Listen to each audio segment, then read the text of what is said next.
सुरक्षा यंत्रणांची 7 मे रोजी मॉक ड्रिल घ्या। विद्यार्थी नागरिकांना स्वसंरक्षणाचे प्रशिक्षण द्या।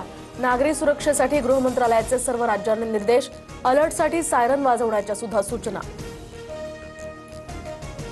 दहशतवादाविरुद्धच्या लढाईत रशियाचा भारताला पाठिंबा। रशियाचे राष्ट्राध्यक्ष व्लादिमीर पुतीन यांचा पंतप्रधान मोदींना फोनवरून त्यांच्यामध्ये संवाद। पुतीन यांच्याकडून हल्ल्यातील जीवितहानीबद्दल शोकही व्यक्त।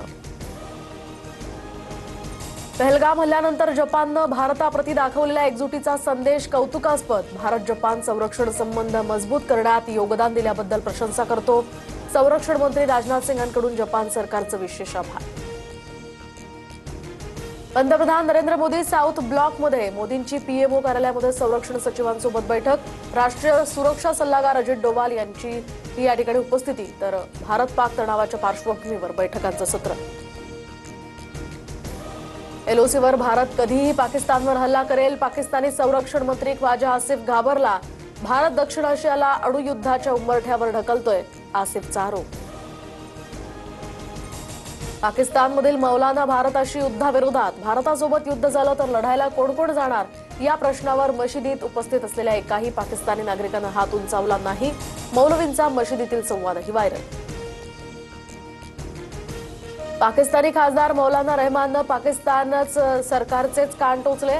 पाकिस्तान संसदेमध्ये चर्चेसाठी सरकारकडूनही कुणीही नाही। देश युद्धाच्या उंबरठ्यावर असताना सरकार गंभीर नाही। मौलाना रहमाननं पाक सरकारला धारेवर धरलं। पाकिस्तानी आर्मी जनरल असीम मुनीरला भारताच्या हल्ल्याची भीती। पाकिस्तानच्या सार्वभौमत्वाला धक्का लागल्यास पूर्ण ताकदीने उत्तर देऊ, असीम मुनीरची पोकळ धमकी। भारताशी युद्ध करणं पाकिस्तानच्या अर्थव्यवस्थेला परवडणारं नाही। पाकची अर्थव्यवस्था डबघाईला येईल। आंतरराष्ट्रीय डेटा आणि रिसर्च संस्था मूडीचा पाकिस्तानला इशारा।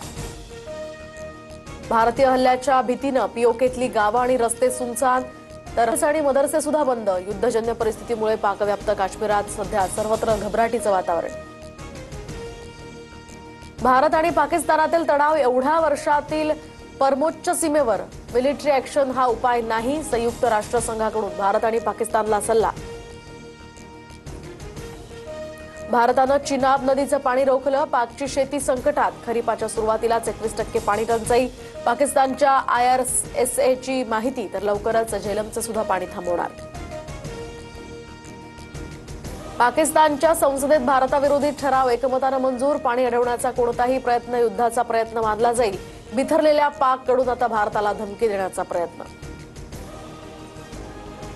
जम्मू काश्मीरच्या पहलगाममध्ये सुरक्षा वाढवली। पर्यटन स्थळांवरील जंगल परिसरात ड्रोनद्वारे दहशतवाद्यांवर नजर। दहशतवादी हल्ल्यानंतर अनेक भागांमध्ये हाय अलर्ट। नागपूर, गोंदिया, वर्धा, चंद्रपूर, वाशिमला अवकाळी पावसाचा तडाखा, तर जळगाव, मनमाड, जालना, छत्रपती संभाजीनगरसह अनेक भागांमध्ये गारपिटीनं नुकसान। विदर्भात पुढील 3 दिवस अवकाळी पावसाचा जोर कायम राहण्याचा अंदाज।